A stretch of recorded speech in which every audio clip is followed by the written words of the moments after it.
Come in. Welcome. What are you doing? What do you mean? It's bedtime. It's time to shoot the show. No, it's nighttime. I'm trying to watch my show. Just give me a second. All right. I guess I gotta get ready then. Welcome to Crave TV. Hi, I'm Adam Hegstead, a chef and restaurateur in the Inland Northwest. I'm all about the people because that's what hospitality is built on. Hi, I'm Chandler Baird with Spokane Eats. I'm a local foodie and lifestyle influencer in the Pacific Northwest. I'm all about highlighting our local eateries and businesses and the communities that support them.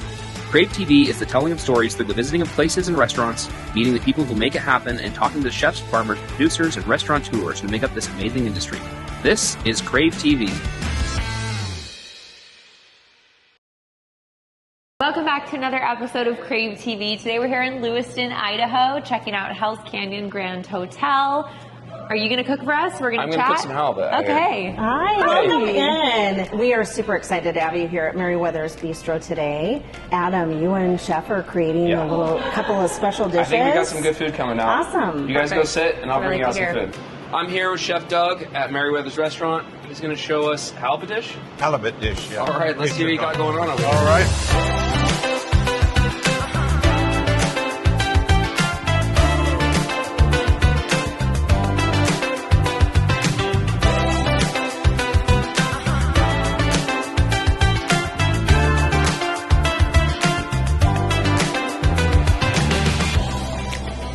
Here they come. All right, we got quite a bit of stuff here. This is amazing. Thank you. Looks so good. It's a seafood steak place, so we had to do the halibut. We have steak. Tell us a little bit about the hotel. You're creating a destination here, right? Yes. So tell us about that. The whole inspiration of why we're here is our owner, Tony Copeland and Ladine Copeland. Just there wasn't anything here in the valley. And that was your dad, right? It's my dad. Yeah. My parents. Your parents, yeah. They just were so tired of always going somewhere else. When there was any type of convention, there wasn't anywhere to go. We had one hotel in town, very few dining experiences. So we started out 1988. We opened the doors just before Mother's Day. Started our grand buffet, and we've been doing that for since 1988 now. Started with just 100 rooms, and just this area right here was just breakfast. Our room behind us is the Clearwater, and now it's a ballroom, and that was our dinner. It was actually our bar and small dinner. So within a year, we You had guys built this from scratch. We did, yes. That's they an own the undertaking in land. itself. Oh yes, oh yes. It's one of those things too. When he bought the land, he wasn't quite sure what he wanted to do with it because he was a local car dealer, and he knew cars, and that's what he's always known. And so when he bought the land, he wasn't sure if he wanted to move a car dealership to this, or if he wanted to do something different. This was his first business adventure that he came up with on his own. And we laugh at him every day because he was a car dealer. He sold 4 trucks. That's what he did. He had no business doing this, but then look at what he created. Yes, absolutely. Well, it's such a keystone for Lewiston. It is. Yes. It is.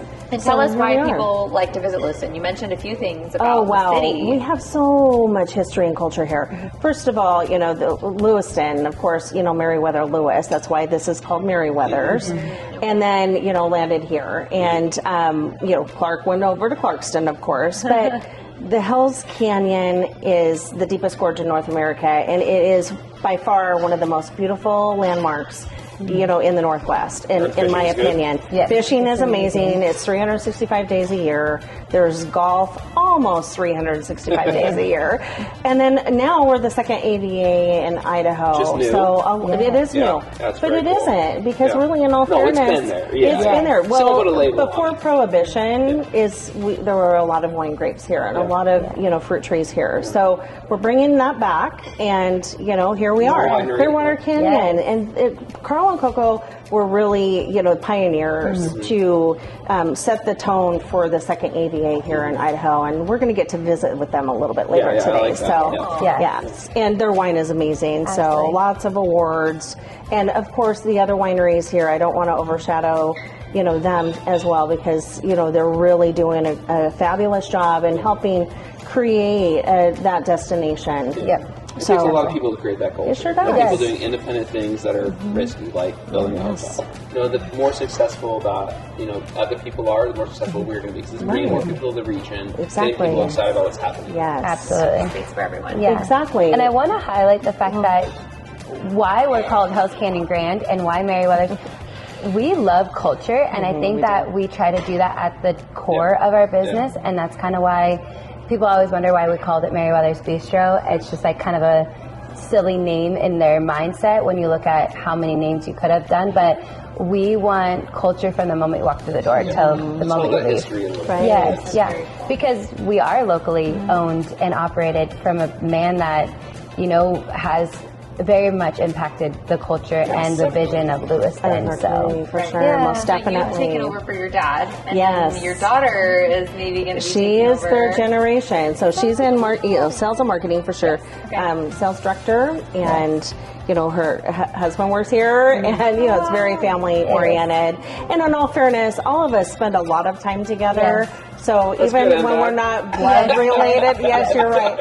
Even though we're not blood related, I mean, we have a lot of respect and regard for each of, you know, our team members, you know, whether they're a manager or they're just an employee that works here 10 hours a week. You know, at the end of the day, it takes all of us. Thank you. Well, thank you so much for letting us go back there and make some food. Thank you. Excited to get into that. Yeah, I Well, think it's time to eat. I'm going to tell you, Lewiston is very much a steak and potatoes town, but everybody loves a good piece of halibut or some seafood. And I'm sure it's hard to find here. It is hard to find, as we know, in the Northwest. You know, we're just a little too inland sometimes, but I know that we have some great sources. So, Alrighty, well, thanks so much for having us. We're going to dig in and enjoy. Join us after the commercial break for more Crave TV.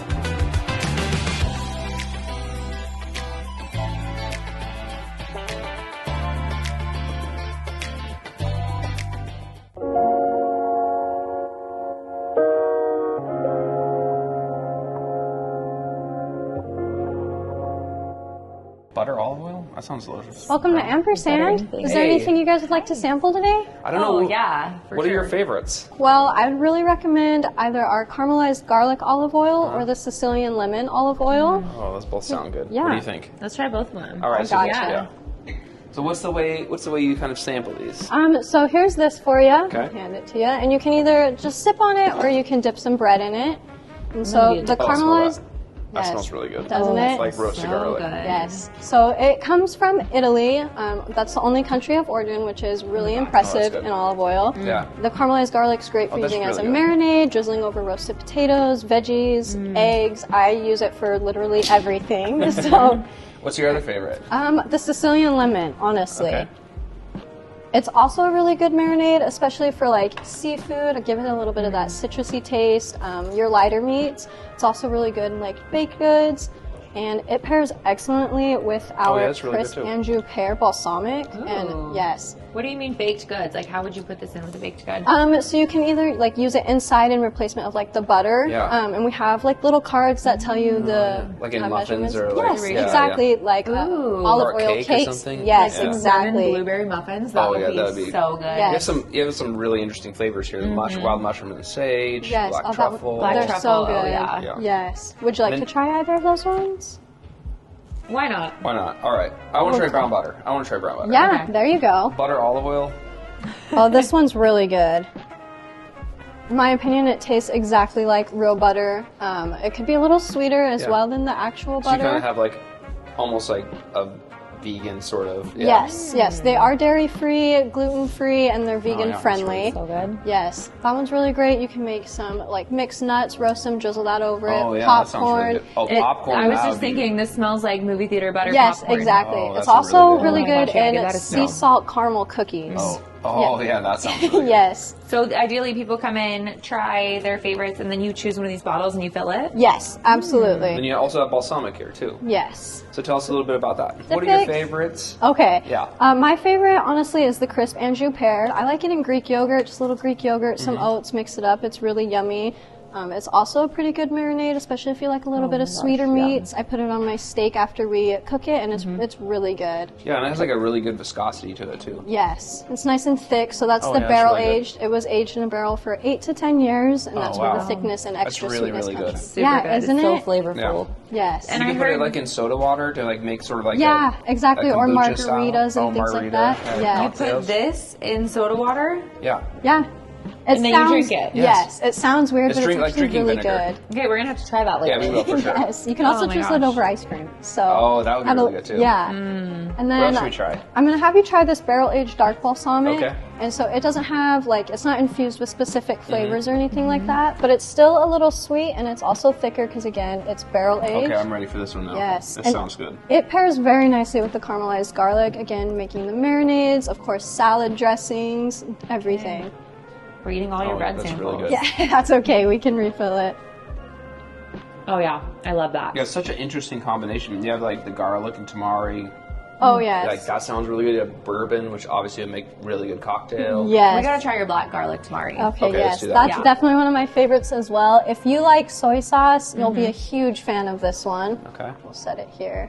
So it's really great. I drizzle it over my sushi instead of using soy sauce because it's less smart. salty. Yes, really good in stir fry or other rice dishes, Asian Oh, yeah. infused. Yes, Spot on. right, but Oh, just yeah, less that's really salty, good. which makes it even better. It's almost like eel sauce, sort of. Yeah, like, in a way. okay. Like a mixture, yeah. Yeah. Okay, so you guys get them shipped here, and then do you add anything, or they just come as they are?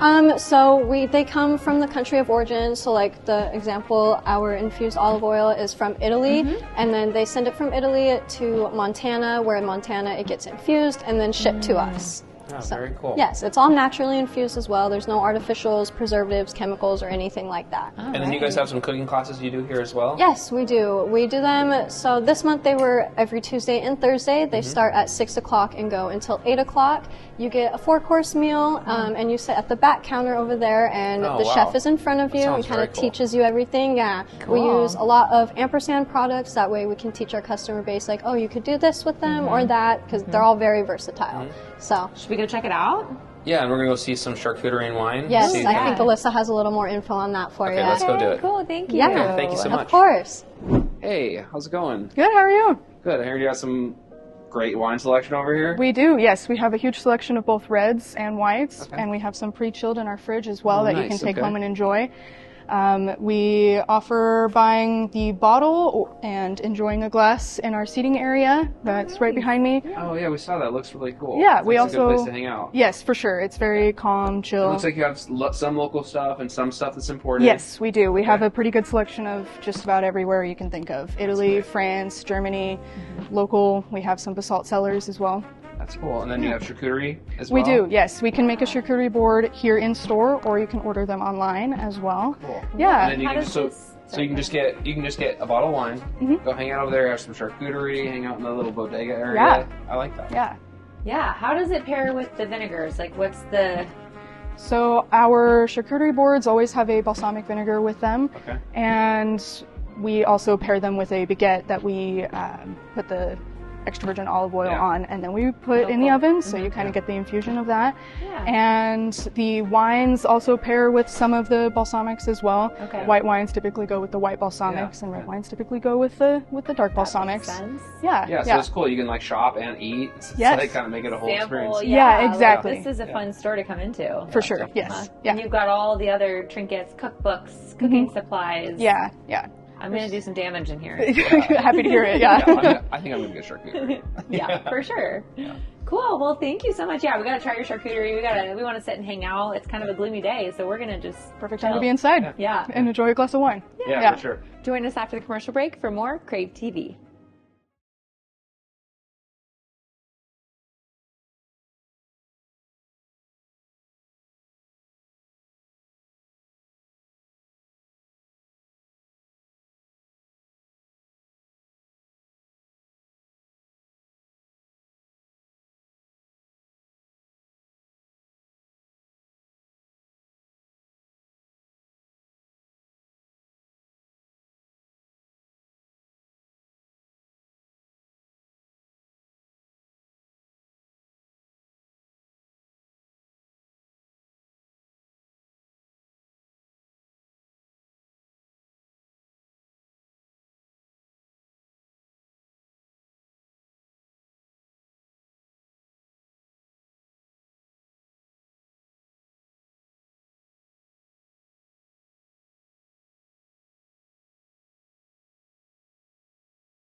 All right, we're here in Lewiston at Clearwater Canyon Vineyard, a new AVA in Idaho, and it's beautiful out here. It the is. Beautiful, like the hillside, everything, and we're gonna go check out some wine.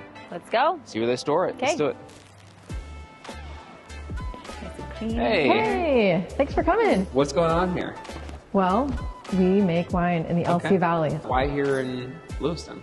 Well, actually, my family came here in 1916 and bought this farm from the family who had bought it as part of the Homestead Act. So Wow, that's crazy. I'm fourth generation. Yeah. Always kind of thought I would do something on this farm, but really wasn't totally sure what. Then I went to college at University of Idaho and fell in love with my husband, now husband, Carl. And the two of us learned of the rich wine making history of this valley. So pre-Prohibition, this was the center of the Northwest wine industry. And now it's designated as AVA. Totally. Which is a big deal. Yep. Would you explain that to us, will you? So it's a spot on a map, literally. So 2016, we got the designation of the Lewis-Clark Valley American Viticultural Area. So it's literally a spot on the map. If you grow grapes within that, you're Lewis-Clark Valley grapes, just like Walla Walla Valley, Napa Valley. We call them American viticultural areas, but yeah, it's a designation on a map, so you can translate that on a bottle. It has allowed us now to brand our wines as Lewis-Clark Valley, only if the bottle contains wine made from 85% at least from grapes grown within the boundary. Yeah, so the AVA kind of legitimized this old history of grape growing. So people came here for gold originally, and then the people that came here, a lot of them came from wine-producing countries from France, Italy, and they got here and they're like, I know we were looking for gold, but this would be pretty awesome for wine. Yeah. So tell us a little bit about the winemaking process that you guys do here. So we take it all the way from grape to bottle. Okay.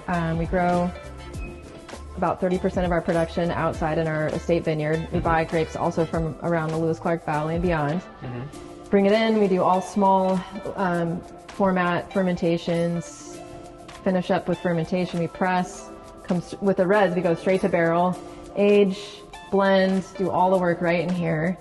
And then when it's time to bottle, we actually just built a new wing to the winery off to the west. We call it the West Wing. We hand bottled for years, and then like our hands started to kind of feel that and thought that actually this is 20 years for us. Wow. And 20-year anniversary, so we figured to keep doing this for another 20 years, we better start saving our bodies a little bit. Right. Instead of having arthritis. Yeah. Yeah, I'll have This carpal tunnel facility someday. looks pretty new. Is it new? We moved in 2016, Okay. so it's pretty new. Yeah. Carl and I, we were two normal kids with a dream. We started with 4 barrels of wine in a garage. So we make about 6,000 cases a year now. We sell about 90% of it to our wine club. Yeah, that's wild.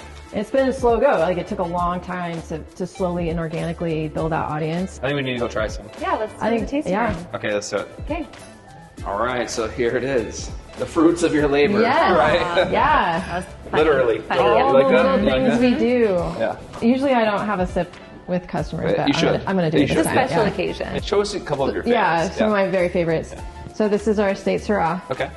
and it's near and dear to my heart because it is all grown right here. That's cool. I love Syrah, and I feel like, What do you think makes it stand out? well, Syrah, I feel shows its place better than any other grape. So when I go and travel and taste other people's wines, if they have a Syrah, I always reach for it because I think it's quite a chameleon. It really does show where it's grown and really adapts and tastes differently depending on where it is more than any other grape. That's a good tip. Yeah, it is kind of fun. So It's like trying vanilla ice cream at the ice cream shop. Yeah, it's like You really get a taste for it. what their base is, right? And what do you think, Lewiston? Like, what kind of notes do you get that Lewiston Terroir brings to wine? You know, I think Walla Walla in my mind brings a little bit of sagebrush and a little dustiness to a lot of their wines. What do you think Lewiston does? What do you think that's underlying flavor? Walla Walla and the Lewis-Clark Valley are very similar, actually.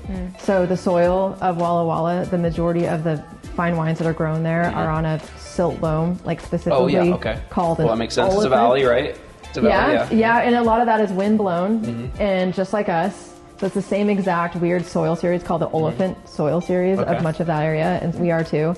We're about 1,300 feet. Most of the grapes that are grown in Walla Walla for the majority of the wines there are about 1,300. So we have a lot of the same qualities, and you describe it exactly as I do, kind of this, so there's like a freshness. Yeah. I've heard people describe it as like desert herb, kind of. Yeah. There are parts of the Lewis-Clark Valley that are warmer, that are lower down in elevation and produce those big brooding fruit-forward notes, kind of more jammy characters. What are some of the grapes that do really well here? Obviously Syrah. Obviously Syrah, yeah. You know, the Lewis-Clark Valley, the borderline of it is the 800-meter contour line, which is just shy of 2,000 feet. And then it bottoms out at the river at about 725 feet. So all the grapes are grown within that boundary. So the elevation contour line is literally the boundary. And within that, things change a lot. So up here, we grow, I don't have to worry about my sugars. The temperature and how much, like, where the flow of the heat or cool. Yeah, we're a cooler site up here, but you get down onto the river. And in the southern part of the AVA, so the Snake River comes up from Boise, comes up to this valley, and then it meets the Clearwater coming over from the east. Yeah. So along the Snake, there's another river that comes in called the Grand Ronde. It is so hot there. Really? That is, so we have a vineyard that we work with down there. And so then you would have a different style of grape. Super different. So the Merlot from that, so the vineyard that we work with on the Grand Ronde, that vineyard has Merlot, and we have Merlot, same clone of Merlot. They could not be more different here. So a lot of our Lewis-Clark Valley wines, for example, the Ralph Nichols blend that we do, so my grandfather is on the label. His favorite wine to drink was Malbec. Okay. So a lot of our wines now are club only. This is an example of one of those. So you only can get it here. And it's pretty simple. It's 2 shipments a year, 6 bottles each shipment, once in the spring and the fall. And their choice of wine. A lot of times we do 3 to 4 wine club only wines, which makes it really special to be in the club. Amazing. Well, thank you so much for having us. Yeah. Cheers. Thanks for coming. Yes, and join us next week for more Crave TV.